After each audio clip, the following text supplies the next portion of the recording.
Camera rolling and action. All right, guys. Welcome to the Martins show. No, that's for us. and here with me it's Hi guys, my name is Oma.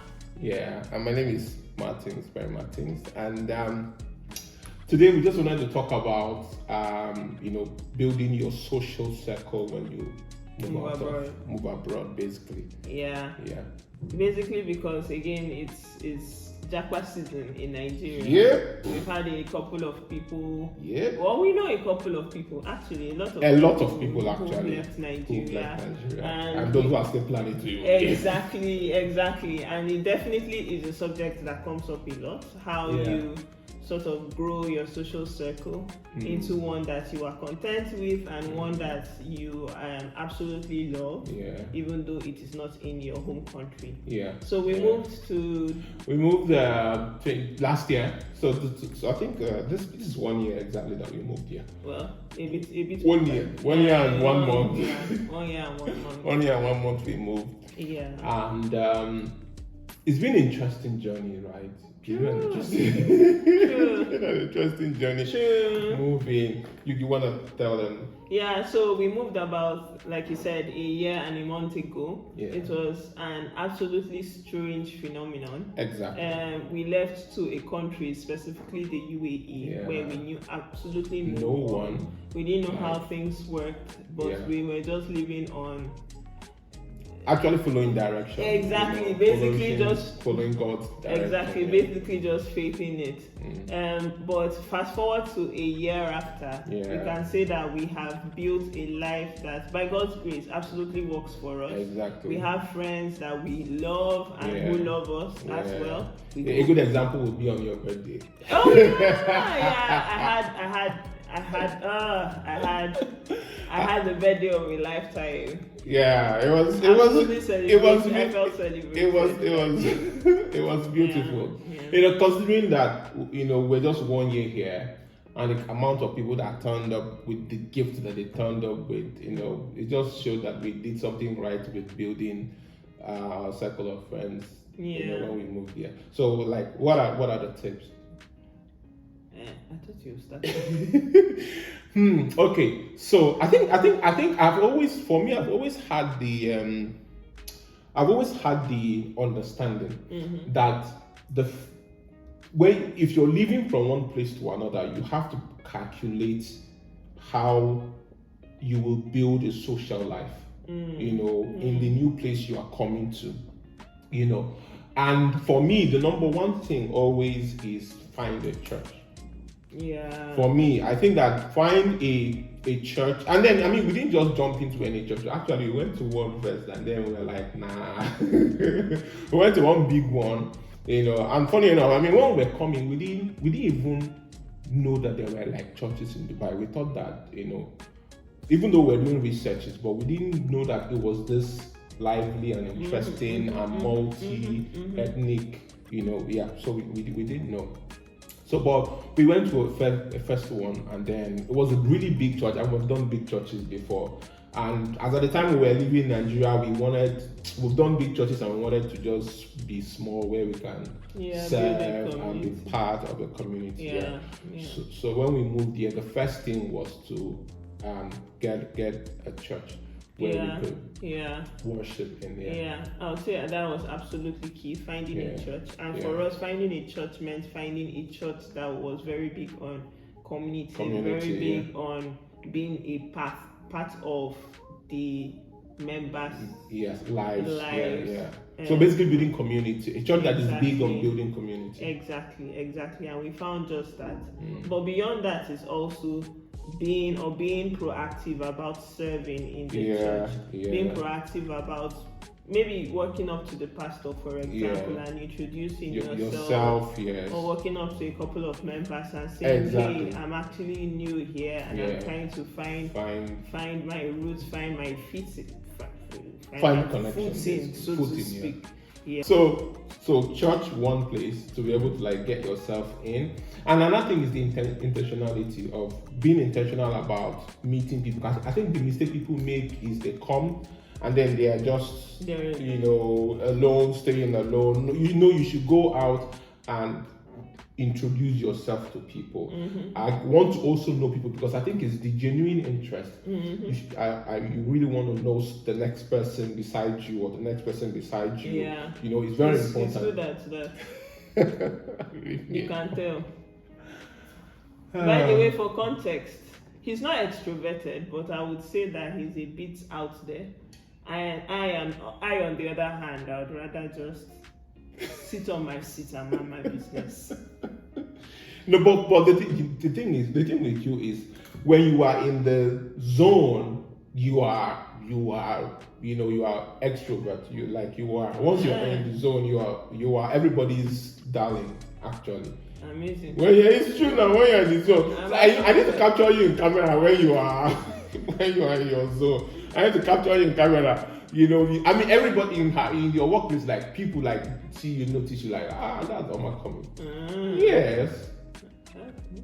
Yes. Okay. We need to. Well, anyways, that's the discussion for another day. Another thing is stepping out of your comfort zone in terms of cultures and the things that you are familiar with. And let me put it this way. So we're Nigerians, right? Yeah. And the most comfortable thing would be finding other Nigerians. Yeah, to just fall back on the familiar. Exactly, the familiar. But I would say, look, if you have to, there's something about just going outside of the regular normal thing that you do. Yeah.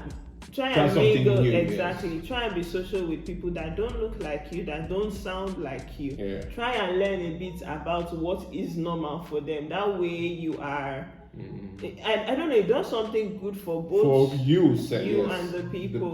So first you give them an experience, or you give them an opportunity to experience something that is different from them, but also you learn something about them as well. Yeah. And I, like we were saying the other day, I truly like that our social circle goes beyond just Nigerians. Yes. I think we were deliberate about that. I would say that. Yeah. So we're deliberate about making sure that we don't just come and fall into a Nigerian circle again, even though ours right now is very diverse. So we have a lot of Nigerians, and then we have people from India and Filipinos and Americans and all. But we're also deliberate about it. Just make sure that it's diverse enough. And one thing I have learned is that they are actually as interested as wanting to know you and your culture and experiencing it as you are of theirs. Exactly. So I remember the other day we went to OJ's house, and the excitement with which Pastor Jeremy wanted to eat jollof rice was just all about, I want to eat jollof rice. I'm like, bros, Very true. Yeah, so, and I think I've seen that over and over again. They follow the whole Ghana, Nigeria, jollof rice war. So they bring it to the table. Exactly. They bring it. So just finding that is it. Let's not dwell on. Let's go to another one. Is kids school. Yes,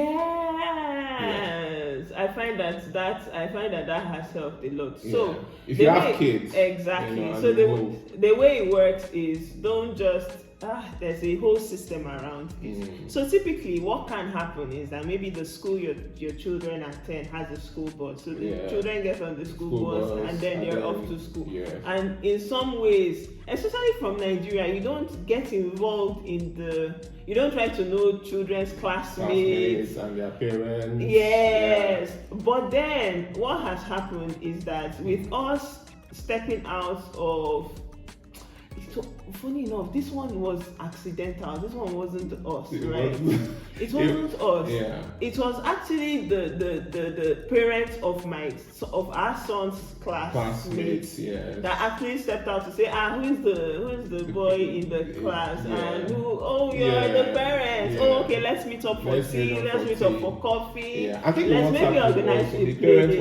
And then there was a WhatsApp group. But then that also came from us meeting a parent, and she was thinking, why are we all just in our own corners? Why don't we come together and create a WhatsApp group? And from there, we've had dinner dates, we've had tea and coffee. Then his birthday. We also attended birthday.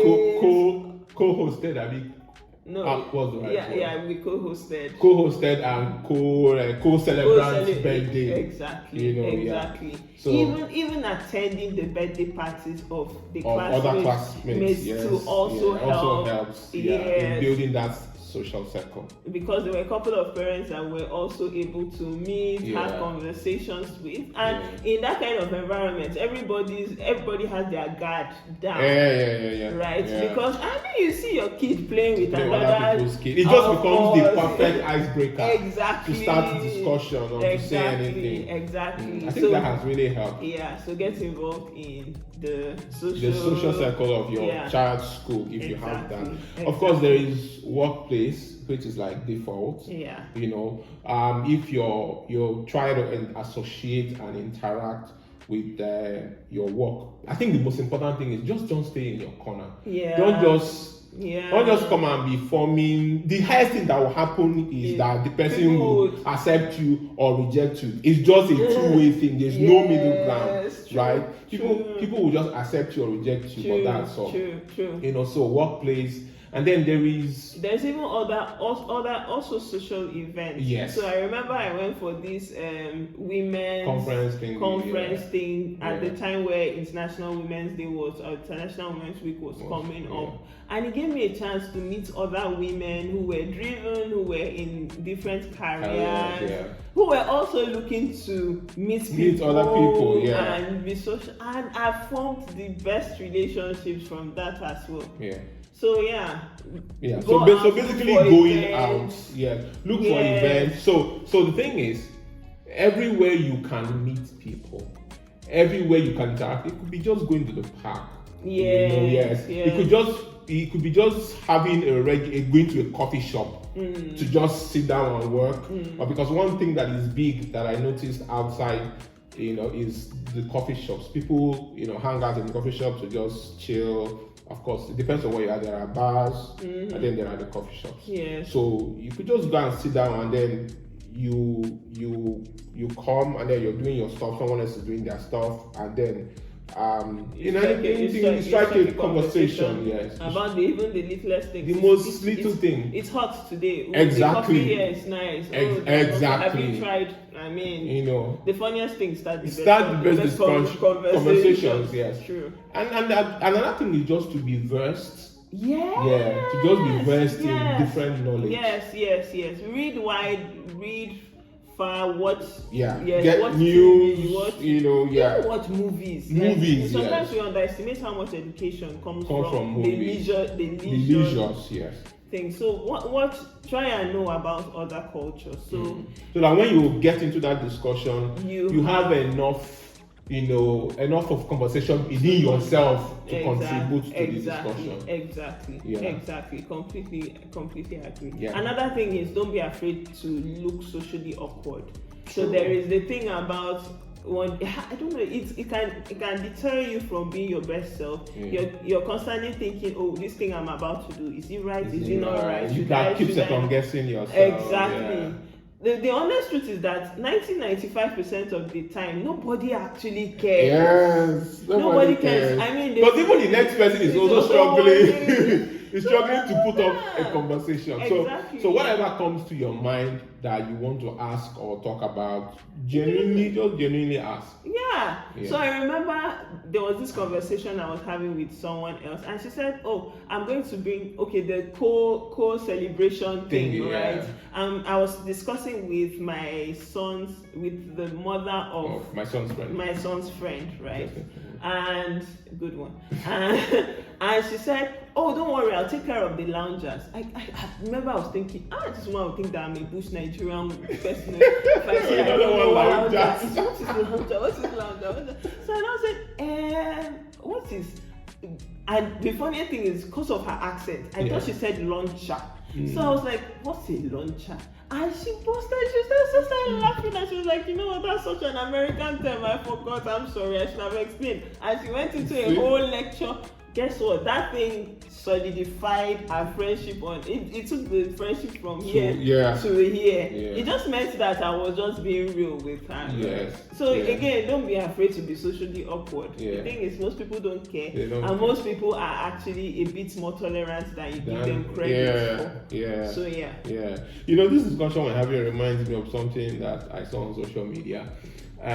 So a guy did a video, you know, saying it was a young guy, did a video saying 3 things you should he said 3 reasons why you shouldn't come to Europe, right? So he said I'm trying to remember all the 3 reasons he gave. So number 1, he said that you're going to spend 3 to 5 years of your life wasted. I mean, maybe trying to get papers right. So he now said another second thing, and now the third thing he now said is that Konji will kill you. Konji will kill you. So basically, you will not find, in quotes, love or relationships. And I've heard this particular line like 2 or 3 times from persons who live abroad, who say, oh, you won't find relationship if you're a single person, or you will not be able to, you know, find love, you know. So, and I think it also ties into what we're discussing about building a social circle, because of course it's in your social circle as a single person that you find love or relationships, you know. So I was now thinking, is it really true that as a single person, relationship is difficult for you abroad, African abroad? Is that the case? I don't know. I think it just boils down to, I don't know why you're putting me on the spot now. But your mama now. Nah. Who else should we ask? But again, I think people look at the wrong things. I think people look for the familiar. People look for the things they understand when they're looking to build a relationship. But sometimes it really doesn't matter, right? Get your values straight. First of all. That would, to a large extent, help you sort of sift through and understand who really fits within my inner circle, who really fits within the social circle that we're talking about. And again, try and go far and wide. Challenge the status. Exactly. Challenge yourself. Challenge your thought pattern. So ask yourself, if you're saying, no Nigerian girls, for example, no Nigerian girls or Nigerian guys are hard to find. Ask yourself, why am I stuck on just Nigeria? What are Nigerians that other people don't have? It will start to reveal sort of limitations that you are placed on yourself. So challenge your thought patterns. Because I've seen that this question now. The reason why I brought it up now is because I've seen it like 2-3 times or so on social media.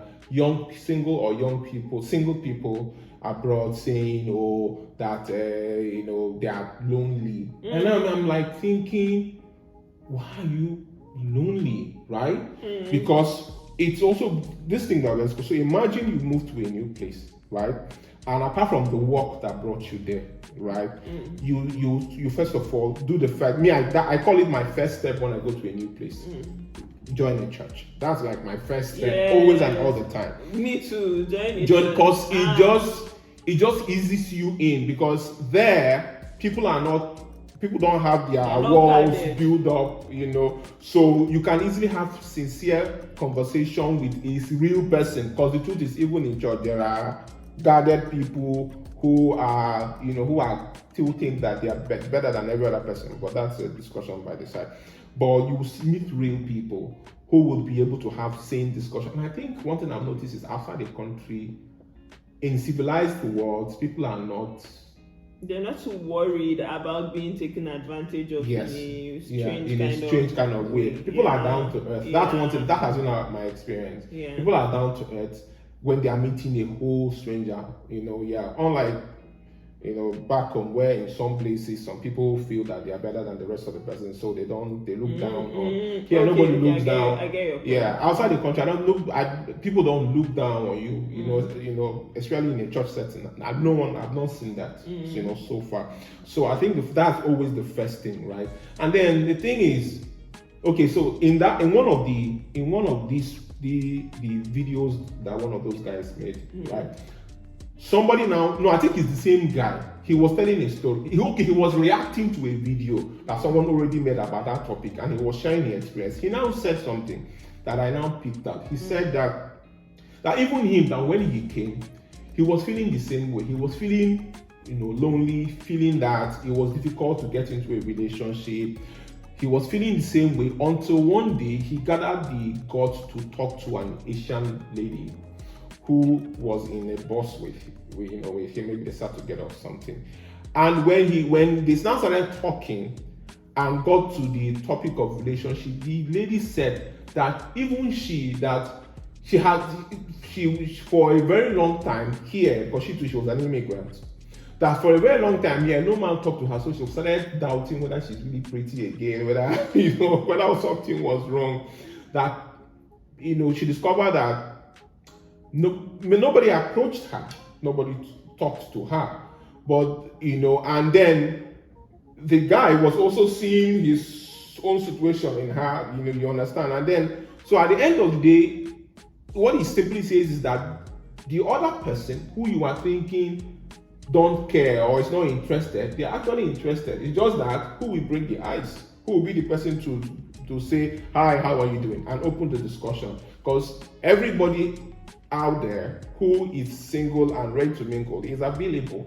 It's just that someone has to break the ice or open the discussion, which is when we say, don't stay in your corner and just feel that okay, it's all about me, or nobody wants to talk to me, or whatever you are scared about. Just go out there, interact with people, and then And if you're introverted, no pressure. Yeah. It's not, go out and start a conversation, because I truly understand that can be difficult. But if you're an introvert, best thing is just to stay open and to stay available. Stay available, yeah. So to speak. So if someone approaches you, for example, be fine with having and continuing a conversation, and show it in the best way. Smile, be genuine, basically. Yeah. Be genuine, basically. Exactly. Smile, contribute as much as you can, and be fine with the awkward silence. Oh yes. Be fine with the awkward silence as well. It's perfectly normal for that to happen. Yeah. It will always happen. It will always happen. So be fine with the awkward silence, and if you guys have exhausted, discussable topics, What to talk about? you can call it a day and move on. Don't forget to ask name and call number if possible on social media, and then continue another day. Yeah. It's pretty that simple. Any other thing that we're missing? I'll just end with also be fine with connecting virtually as well. So try to continue the conversation that you started from the physical meeting. Whether it's by following them on Instagram, LinkedIn, depending on the grounds you met them, really comment on pictures, like that way you stay memorable and you stay seeming interested in them and in their well-being, in them as persons. And another thing is, it's okay to invite people over to your house. I think it's a very good way, or either invite people over or you go over, or agree to meet up somewhere. It's perfectly okay to do, especially when you have built that relationship. Don't let it die. So try and create, take it a little bit further, and then be genuine in your thoughts. Don't have a sinister. Don't be like the boy that is talking about kanji. Be genuine in your thoughts. Be genuine about truly wanting to know about the person and meet the person. Just be friendly. And be friendly. Then whatever happens from there, it has to be two of you in a whole place, in a good place. I guess that's it. If you have moved abroad and if you have other points that you think probably we didn't mention in this video, by all means, please comment in the comment section. So thank